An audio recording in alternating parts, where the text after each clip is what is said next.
2025년 새해는 그 어느 때보다 좀 불안한 새해를 맞고 있습니다. 지난 연말 우리는 정치계에 큰 파장을 겪었죠. 계엄과 탄핵이라는 커다란 소용돌이 앞에서 우리 정치계는 또 이 나라의 국정이 어떤 방향으로 흘러갈지 모르는 불안한 상황에 처해 있습니다. 게다가 안타깝게도 역대 최악의 항공사고라는 사고까지 겹치면서 온 국가가 애도 기간을 거치는 참으로 불안하기 그지없는 상황을 겪게 되었습니다. 어, 작은 비행기를 타는 것이 불안해지고 어딘가로 여행을 떠나는 것이 불안해지는 상황이 되었습니다. 트럼프가 집권을 하게 되면 트럼프 리스크가 발생을 할 것이라고 하죠. 이제는 경제조차도 어느 방향으로 흘러갈지 모릅니다. 정부에서 내놓은 내년도 올해죠. 올해도 경제 성장률은 2% 미만이라고 합니다. 2.8%. 2% 미만으로 내려간 해가 거의 없다고 하네요. 1998년에 IMF 때, 2009년 세계 대경제공황 때, 그리고 2020년 코로나 시기 때 이후. 그런데 올해 1%대 경제 성장률이 전망되었습니다. 정치도 불안하고요. 사회도 불안합니다. 경제도 걱정스럽기 마찬가지고요. 남의 나라 얘기가 아니라 바로 우리나라 이야기고 우리네 이야기입니다. 우리 교회는 어떤가요? 새해 시작부터 불안합니다. 여러분이 안 오기 시작하니까요. 불안해요, 제 마음이. 눈이 왔잖아요. 오다가 어떻게 되신 거 아니야? 여러분이 안 오신 거예요, 여러분이. 그러니까 여러분이 단체로 사고 났나? 다 같이 서로 차가 망가졌나? 누구 발목 하나 나가신 거 아니야? 뭐 이런 불안이 또 엄습해 오는 거예요. 예배 시작부터 막 불안하더니 제가 괜히 이걸 들고 시작하는 게 아니에요. 아무리 봐도 아이패드가 안 보여요. 아, 이것도 어디 갔지?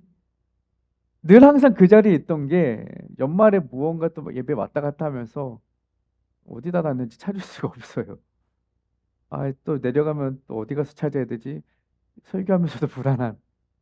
여러분, 인생이요. 새로운 마음으로 시작하려고 하는데 이처럼 불안함 가운데 시작한 새해가 없었던 것 같아요. 여러분 마음은 어떠신가요? 올해 그럼에도 불구하고 이 불안하고 두려운 마음을 어떻게 하면 평안한 마음으로 안정된 마음으로 건강하게 보낼 수 있을까? 오늘 바로 저와 여러분 새해를 불안한 상황 가운데서 시작하는 우리에게 하나님 어떤 말씀을 주시는지 이 여호수아 말씀을 통해 살펴보려고 합니다. 오늘 말씀 속에서 하나님이 우리에게 주시는 메시지는 다 함께 따라합시다. 강하고 담대하라. 옆에 분에게 이야기하십시오. 강하고 담대하십시오. 이스라엘 백성들은 지금 매우 불안한 상황을 눈앞에 두고 있습니다. 자, 광야 40년의 방황은 끝났어요. 그들이 그토록 기대하던 새 하늘과 새 땅이 눈앞에 있는 거예요. 우리가 그토록 기대했던 새해가 열리는 것처럼. 자, 이제 모든 것을 새로 시작할 수 있는 기회인데요. 그렇다고 해서 그들이 기대와 희망과 소망에만 들떠 있는 건 아니에요. 그들이 들어가야 할 그 땅은 새 땅임과 동시에 두려운 땅이에요. 그 가나안 땅은 약속의 땅임과 동시에 무서운 땅이에요. 그들은 40년 전에 가나안 땅을 이미 정탐해 봤고요. 특별히 여호수아는 그 땅을 직접 정탐했던 사람이에요. 그랬더니 그 땅의 모습은 어떠해요? 만만하게 볼 만한 땅이 아닌 거였죠. 크고 견고한 성, 그리고 그들보다 컸던 무서운 안악 자손들. 저 땅을 어떻게 정복한다? 불안한 마음이 있죠. 불안한 시작입니다. 그런데 여러분, 이 불안한 마음, 두려운 마음은 이스라엘 백성만 가졌던 마음이 아니에요. 그 안에 있던 가나안 땅의 백성들도 마찬가지예요. 왜요? 밖에 지금 요단 건너편에 누가 진을 치고 있어요? 이스라엘 백성 200만 명이 진을 치고 있는 거예요. 가나안 땅 쳐들어오겠다고. 가나안 땅 사람들이 몰라요? 다 알아요. 그리고 그 사람들이요. 어떤 사람들이에요? 40년 동안 그 주변에 맴돌던 사람들이에요. 저놈들이 언젠가는 우리 땅에 들어오겠다고 벼르고 벼르던 그놈들이 지금 우리 눈앞에 왔다는 거예요. 가나안 땅에 있는 사람들, 가나안 족속 입장에서는 이제 그날이 온 거예요. 야, 언제 오나 했더니, 저제나 오나 했더니 이제 진짜 왔네. 야, 어떻게 하냐. 그들도 불안하긴 마찬가지죠. 그런데요, 가나안 땅에 있는 그들은 불안해했지만 이스라엘 백성 그들에게는 불안하지 않을 이유가 있었습니다. 오늘 말씀 속에서 하나님은 이스라엘 백성에게 주신 서로의 같음, 그리고 저들과 다름. 뭐라고요? 다 같이 서로의 같음, 저들과의 다름. 이것을 통해서 그들로 하여금 불안감을 떨쳐낼 수 있도록 인도해 주셨습니다. 오늘 두 가지를 살펴보려고 합니다.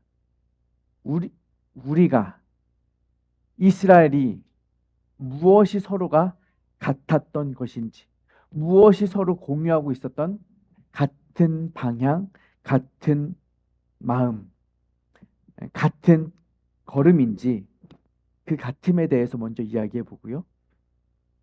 그리고 무엇이 저들과는 달랐는지 함께 이야기해 보려 합니다. 첫 번째, 이스라엘에게는요, 같은 목표가 있었습니다. 다 같이 따라하십시오. 같은 목표. 그들의 같음 중에 첫 번째는 같은 목표였습니다. 이스라엘 백성에게 목표는 뭐였어요? 직관적으로 우리가 딱 1차원적으로 볼 수 있는 목표가 있잖아요. 뭐였죠? 가나안 땅이에요. 이들에게는 이 가나안 땅을 들어가야 할 만한 아주 강력한 동기가 있었습니다. 그 목표 하나 가지고 그들은 40년 방황한 거잖아요. 그 목표가 없었다면 그들은 여기서 버텨내지 못했을 거예요. 하지만 언젠가 우리 저기 들어간다. 하나님 우리에게 저것을 주셨다라는 그 목표 때문에 그들은 버티고 설 수 있었던 거예요. 여러분, 강력한 목표가 주어진다면 그것은 그 사람들의 인생을 바꿀 수가 있습니다. 자, 한 여인이 있어요. 결혼 전부터 매일 출퇴근만 하고 나면 회식에, 친구 약속에 아주 그냥 술에 쩔어 사는 여인이 있었다고 가정을 해봅시다. 술은 고사하고 매일같이 담배만 쩔어 사는 꼴초예요. 와, 아침이 돼도 술이 안 깨요. 옆에만 가면 담배 찌린내가 진동을 해요. 주말은 말할 것도 없어요. 밤새 부어라 마셔라. 어디 그냥 클럽 같은 데 가서 시끄러운 음악만 맨날 들어요. 여러분 이어폰 꽂았는데도, 헤드폰 꽂았는데도 밖에 막 시끄러운 락 음악 들리는 거 들어본 적 있으세요? 지하철 같은 거 타면 그런 거 들려요. 아주 그냥 망나니도 그런 망나니 같은 여인이 없다고 생각을 해봅시다. 결혼을 했는데 똑같아요. 남편이 아주 그냥 죽겠다고 난리예요. 가정하는 것입니다. 그런 여인이 있었다고 생각을 해보십시오. 결혼을 했는데 집에도 안 들어와요. 와, 남편이 있거나 말거나. 그런데 어느 날 병원에 갔다 오더니 담배를 끊었습니다. 술을 끊었습니다. 락 음악이 아니라 차분한 교향곡을 듣기 시작한 겁니다. 갑자기 이 여인의 삶이 달랐어요. 이 여인에게 무슨 일이 일어난 거예요? 아이가 생긴 거예요. 병원에 갔더니 축하합니다. 아이가 생겼습니다. 이 말 한마디를 듣자 이 여인의 인생이 어떻게 달라져요? 완전 달라진 삶을 사는 거예요. 이제까지는 내가 즐기는 것이 목표였고, 이제까지는 내가 행복한 것이 제 1순위였는데, 아이가 생기니까 이 아이에 대한 책임감, 이 아이를 정말 잘 키워보고 싶다라는 목표가 생긴 거예요. 이 아이에게 좋은 엄마이고 싶은 목표가 생긴 거예요. 목적 없이 목표 없이 표류하던 그녀의 인생에 아이라는 한 생명이라는 목표가 생기니 인생이 달라지는 거예요. 여러분, 바로 그거예요. 우리의 삶에 어떤 목적과 목표가 생기면 여러분의 삶도 이전과는 완전히 다른, 이전까지와는 완전히 다른 삶을 살아갈 수가 있게 되는 것입니다. 이스라엘에게 그 목표가 생긴 거예요. 2절에 보니까 이렇게 기록되어 있습니다. 이제 너는 이 모든 백성과 더불어 일어나 이 요단을 건너 내가 그들 곧 이스라엘 자손에게 주는 그 땅으로 가라. 그 땅으로 가야 할 목표가 이스라엘 백성에게 그리고 여호수아에게 주어진 명령이자 목표였던 것입니다. 그에게는 그 땅을 정복해야 할 목표뿐만 아니라 그 땅에 들어가서 그 땅을 하나님이 기뻐하시는 땅, 하나님을 섬기는 땅, 하나님을 예배하는 땅으로 바꾸어야 할 명확한 목표가 생긴 거예요. 그 목표가 생기자 여호수아의 삶의 방향이, 마음이, 자세가 달라지게 되는 것입니다. 여러분, 저와 여러분에게 2025년 새해 목표가 있습니다.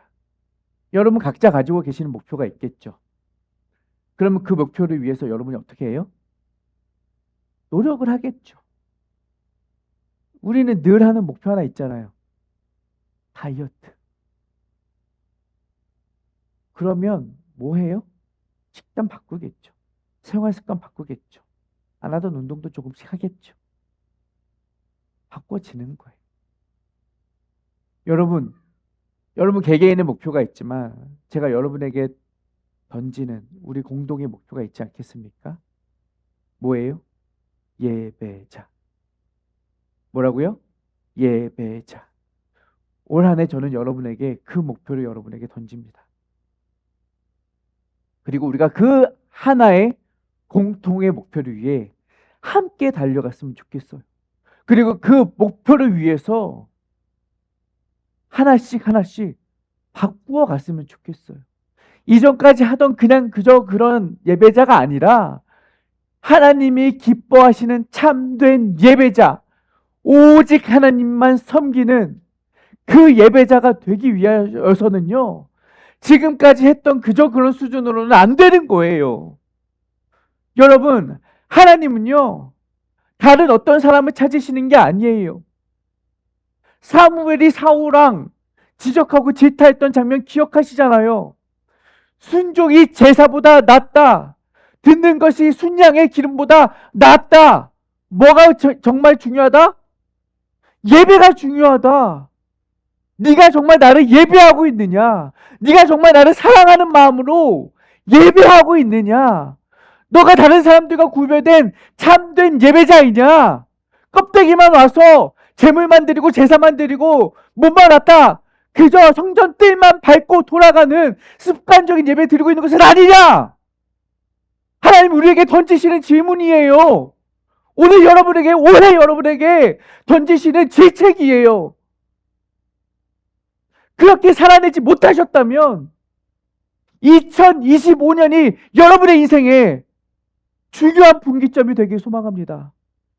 여러분, 지금까지 예배는 안 돼요. 지금까지 하시던 대로 안 된다고요. 제가 봐도 안 돼요. 제가 봐도. 인간인 목사인 제가 봐도 여러분 이 모양으로는 하나님이 기뻐하신 예배자라는 칭찬 받을 수가 없어요. 그건 명확해요. 사람이 봐도 그런데 하나님이 보시기 어떠시겠어요? 안 된다고요. 바꾸십시오. 노력하시고 힘쓰세요. 제발 부탁드립니다. 그 목표가 저 혼자만의 목표가 아니길 바랍니다.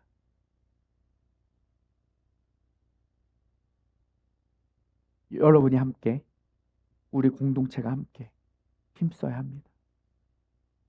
공동체는 그런 거예요. 같이 가다가도 누가 삐딱선 타면요 분위기가 또, 그러니까 함께 갑시다. 우리 함께 하나님이 기뻐하시는 예배자로서의 한 목표를 향해 갑시다. 두 번째는 같은 경험을 공유했습니다. 이스라엘은 같은 경험을 공유한 사람들이에요. 그것은 광야라는 곳을 함께 걸었던 거죠. 광야는 말 그대로 뭡니까? 고난이에요. 고통이죠. 어려움이고 힘듦이고 불안함이고 내일 언제 또 어떤 상황이 바뀔지 모르는, 내일 또 어떤 상황으로 급변할지 모르는 늘 불안한 상황에 처해 사는 것이 광야입니다. 그런데 그들은 그 광야를 건넜잖아요. 한 고지를 넘었다라는 그 승리와 성취에 대한 경험을 공유하고 있습니다. 그러니 그들은 그 같은 경험으로 이 불안함을 이겨낼 수 있는 하나의 힘을, 동력을 얻게 되는 것이죠. 우리가 광야를 걷는다고 생각을 해보십시오. 우리의 인생도 늘 광야의 연속이었을 것이고, 그러나 지금 이 자리에 서서 돌아보면 또 하나님께서 그 광야를 거치게 하지 않으셨습니까? 그러니 우리가 이 자리에 있잖아요. 그렇다면 그 광야는 고난임과 동시에 감사이고 은혜이고 간증인 셈입니다. 여러분에게 광야를 주셨던 것으로 말미암아 우리는 또 한층 성숙해지는 것 아니겠습니까? 그 광야를 거치며 우리는 하나님에 대한 믿음이 더 단단해지고, 그 광야를 거치고 난 이후 주님께서 나를 이 광야에서 지키고 보호하셨구나. 그때는 몰랐지만, 그때는 광야인 줄로만 알았지만 그 광야 가운데서도 나는 만나와 메추라기를 먹고 있었구나. 어느 누구도 나와 함께 하지 않는 것 같았지만 그 광야에서도 하나님은 구름 기둥과 불 기둥으로 함께 하셨구나. 이스라엘은 그 같은 경험을 공유한 거예요. 하나님이 인도하시는 삶의 현장, 믿음의 현장. 그리고 하나님이 말씀하시죠. 5절에 내가 모세와 함께 있었던 것 같이 너희와 함께 있을 것입니다. 그 광야에서 광야의 지도자 모세와 함께 하였던 것처럼 만나와 메추라기로 구름 기둥과 불 기둥으로 함께 하셨던 하나님께서 이제 우리와 함께 하신다라는 약속을 주시는 거예요. 그 하나님에 대한 믿음이, 그 하나님 함께 하셨던 경험들이 거기서 광야에서 그친 것이 아니라 가나안 땅에 들어가셔도 여전히 유효하다는 하나님의 약속인 셈이라는 것입니다. 모세에게 함께 하셨던 하나님. 여러분, 모세는 얼마나 위대한 지도자인지 여러분 아시지 않습니까? 이스라엘에게 있어서는요, 모세는 가장 강력한 지도자였어요. 위대한 영도자 막 이렇게 표현을 하잖아요. 반면에 여호수아는 어떻습니까? 출신부터가 달라요. 모세는 왕자잖아요. 그냥 귀족 계급도 아니고 왕가의 혈통을 가진 모세예요. 여호수아는요, 노예로 자랐어요. 신분부터가, 시작부터가, 출발선부터가 다른 삶이었어요. 모세는 탁월한 지도력을 가지고 준비되어서 지도했지만 여호수아는 그런 사람이 아니었다고요. 물론 군대 장관으로서 훈련은 받았지만 모세에 비할 바가 아니죠. 그런 핸디캡을 가지고 모세의 뒤를 이어야 했던 거예요. 그런데 모세와 함께 하셨던 하나님이 여호수아와 함께 하신다. 여호수아로서는 감사할 수밖에 없는 것이죠. 힘이 되는 것이죠.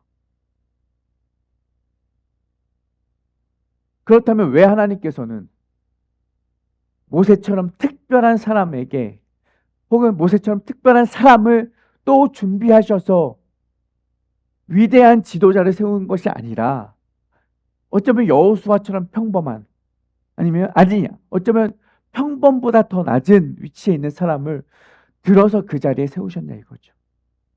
그것은 바로 하나님의 특별한 계획 때문에 그래요. 하나님의 특별한 계획.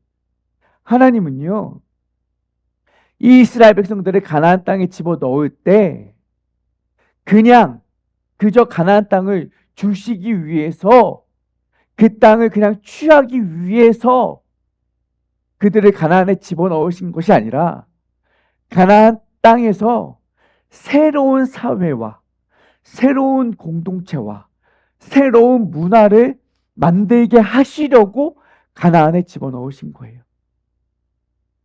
그냥 가나안에 들어가서 그들 안에서 또 하나의 민족, 가나안 7족속 다음에 8번째 민족이 아니라 가나안은 완전히 새로운 세상, 하나님 나라로 바꾸어 갈 책임을 주시고 그 땅에 보내신 거예요. 그러니 그들에게는 단 한 사람의 위대한 지도자가 아니라 함께 그 땅을 만들어갈 하나의 공동체가 필요했던 것이죠. 무슨 말인지 이해가 되세요? 하나님은 그 문화를 완전히 바꾸어낼 한 민족을 준비하신 거예요.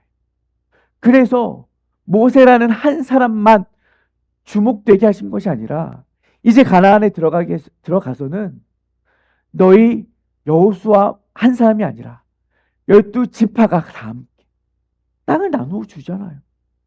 한 나라가 아니라 12지파가 땅을 나누었어. 그리고 각자의 자리에서 땅을 분배받아서 온 족속이 그 땅으로 퍼져서 분산되어서 하나님의 나라를 만들어 가도록 하나님이 그들에게 책임과 역할을 주신 거예요. 광야에서 만났던 그 하나님의 인도하심을 그 가나안에서도 함께 누리고 함께 헛되려라라는 책임인 것이죠.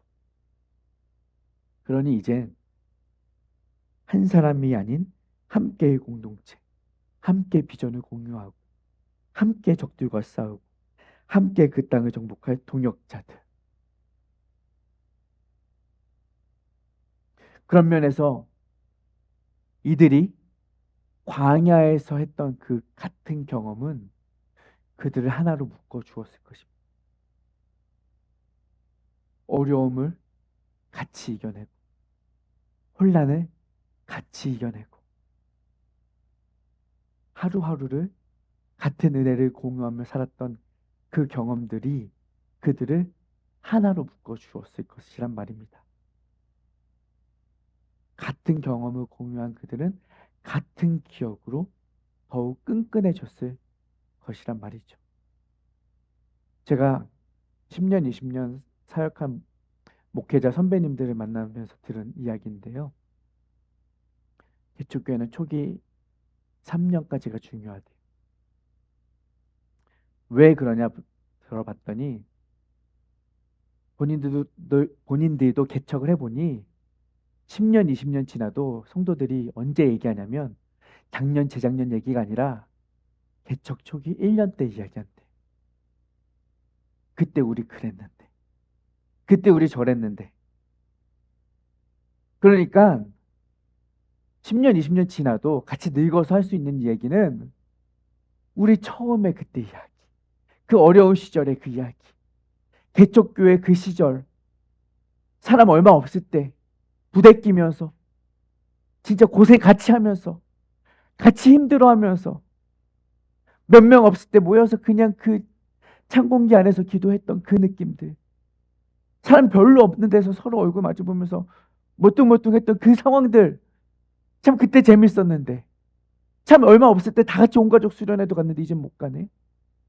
그때는 옹기종기 앉아서 기도해도 했는데 그거 못하네.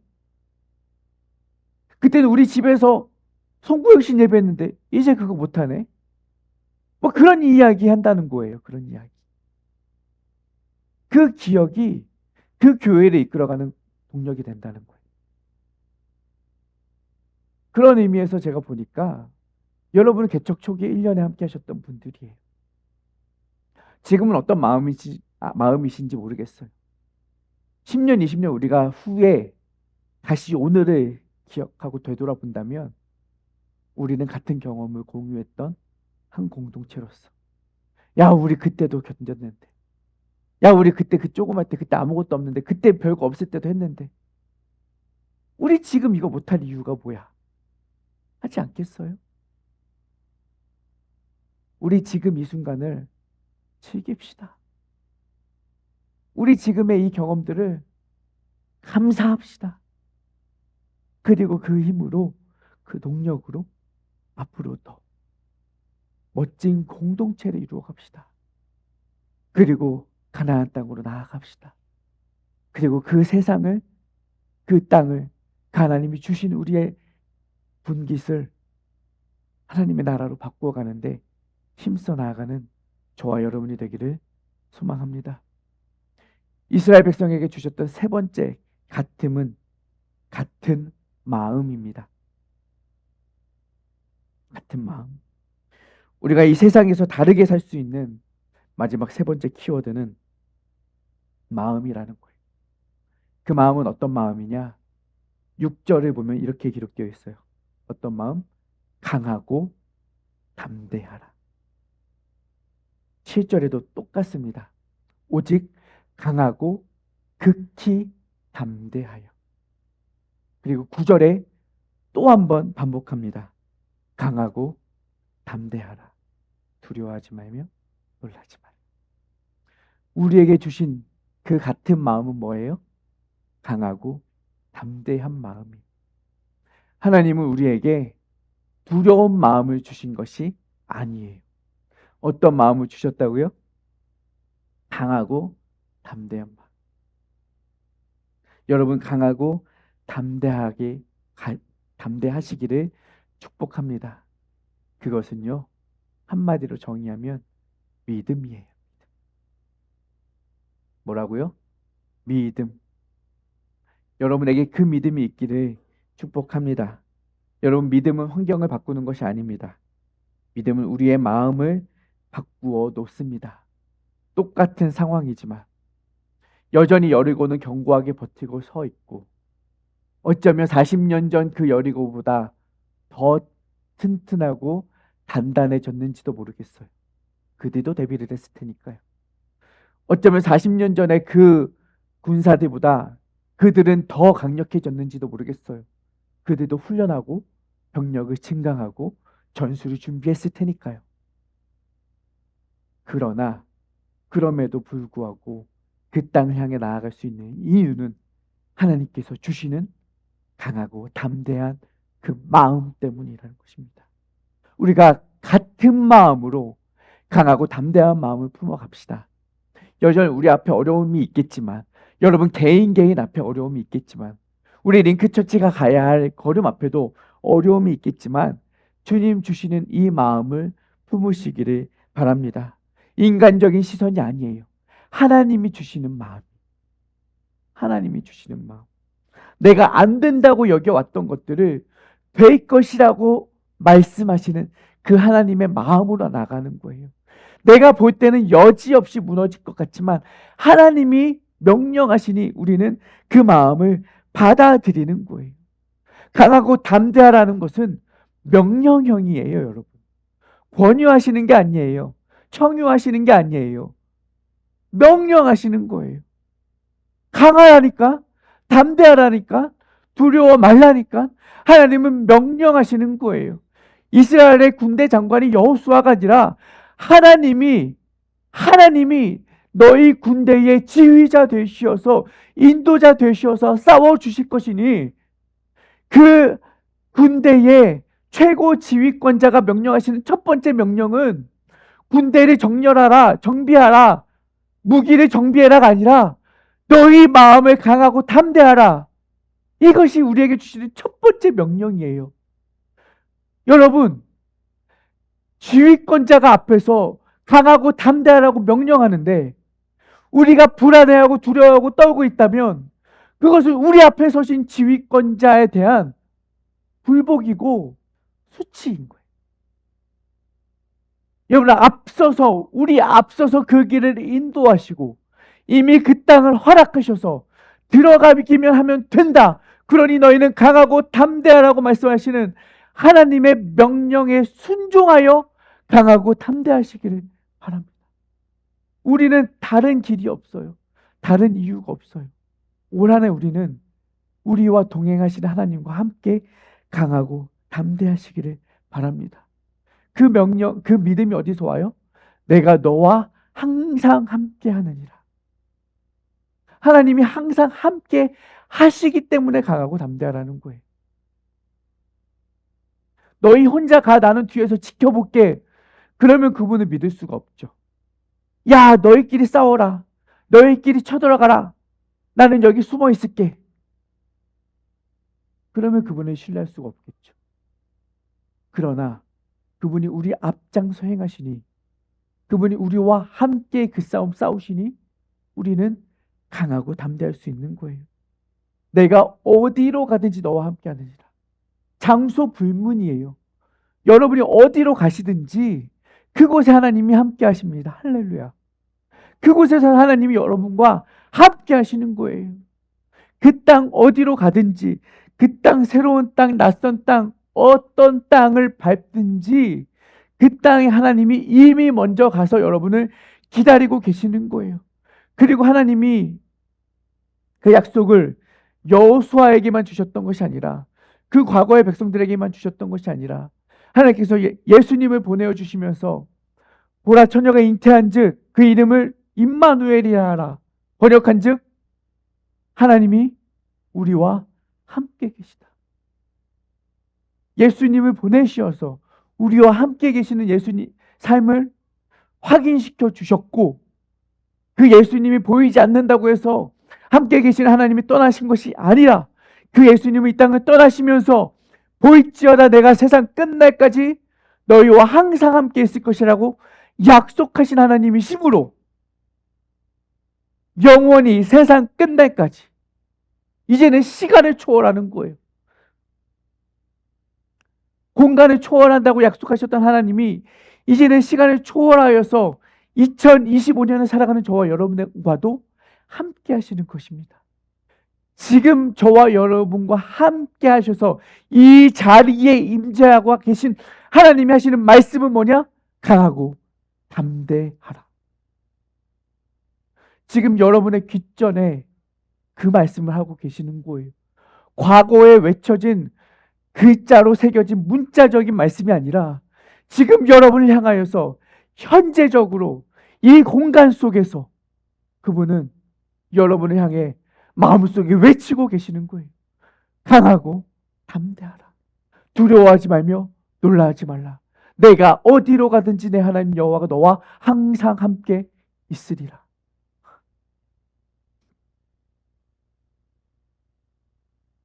여러분, 이것이 하나님이 이스라엘 백성에게 주신 같은 마음, 같은 목표, 같은 생각, 같은 걸음, 같은 길인 것입니다. 그리고 하나님께서는 이스라엘 백성들을 단지 그 땅만 취하라고 주신 것이 아니라 그곳에서 공동체를 이루라고 주셨던 명령입니다. 이것이 바로 가나안 땅 백성들과 이스라엘 백성들이 가지는 다른 점입니다.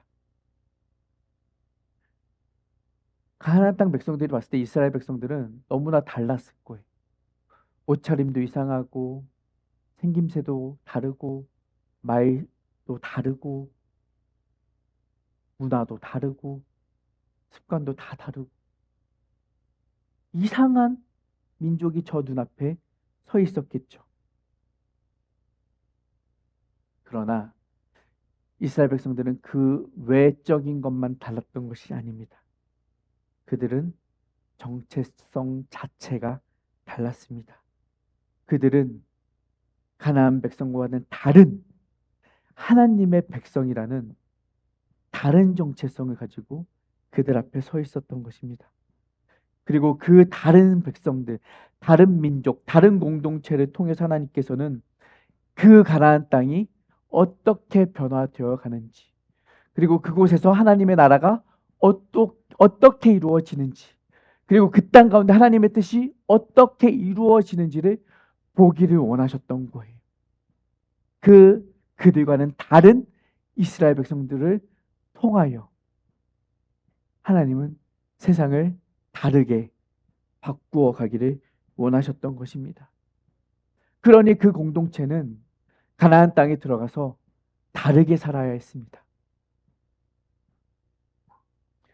부자와 가난한 자도 없을 것이고, 종과 자유자나 남자와 여자가 모두 평등한 삶,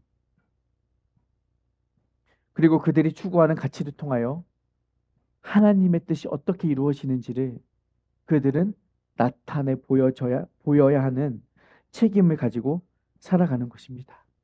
그러니 그들은 정리하면 하나님의 뜻을 이 땅 가운데 이루어내는 도구로서의 공동체였던 것입니다.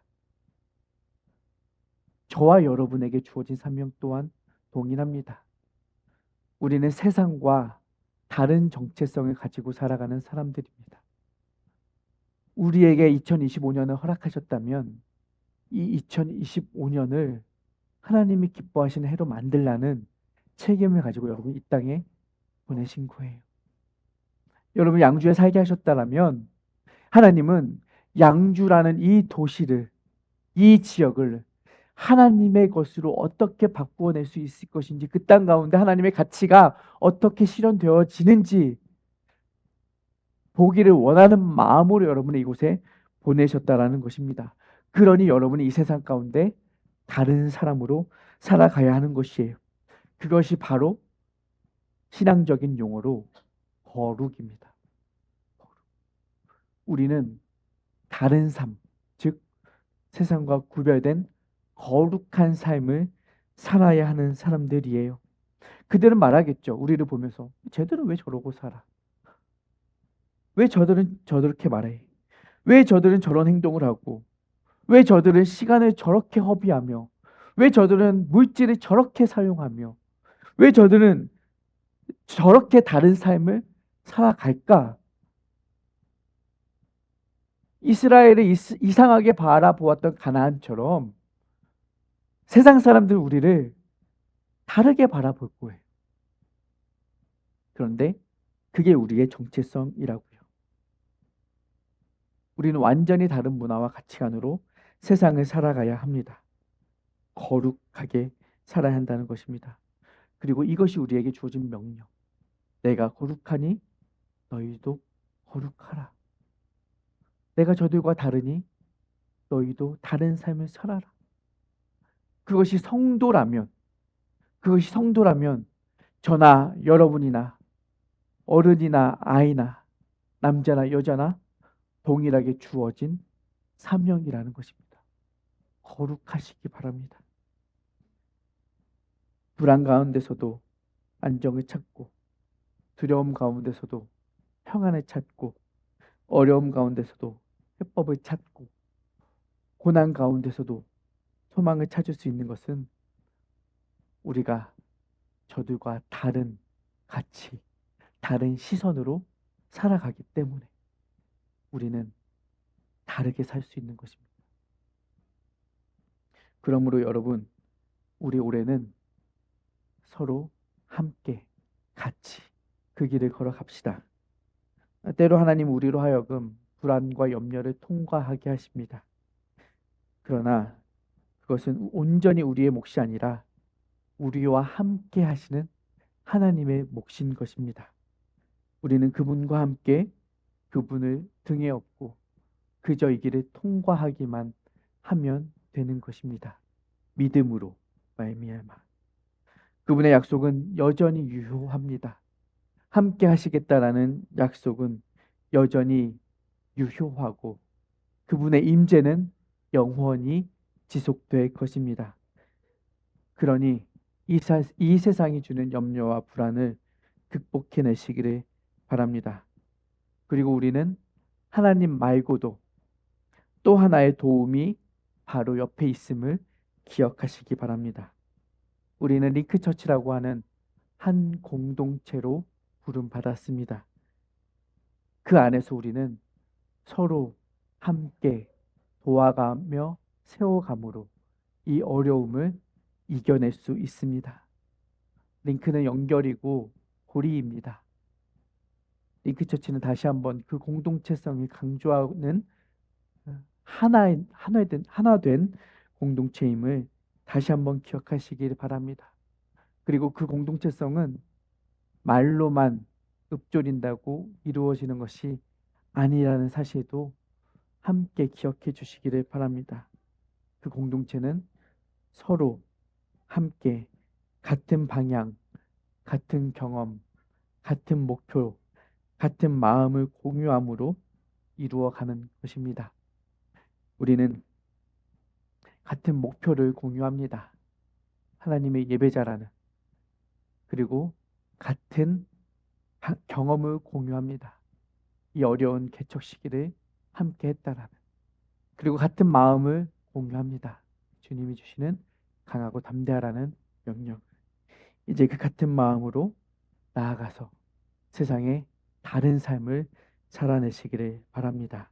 서로 같이 있으면, 또한 함께 하신 하나님이 같이 있으면 우리는 이 불안 속에서도 강하고 담대할 수 있을 것입니다. 옆에 분에게 다시 한번 축복하며 말씀을 마무리합시다. 하나님이 당신과 함께 하십니다. 한 번 더 축복합시다. 저도 당신과 함께 할 것입니다.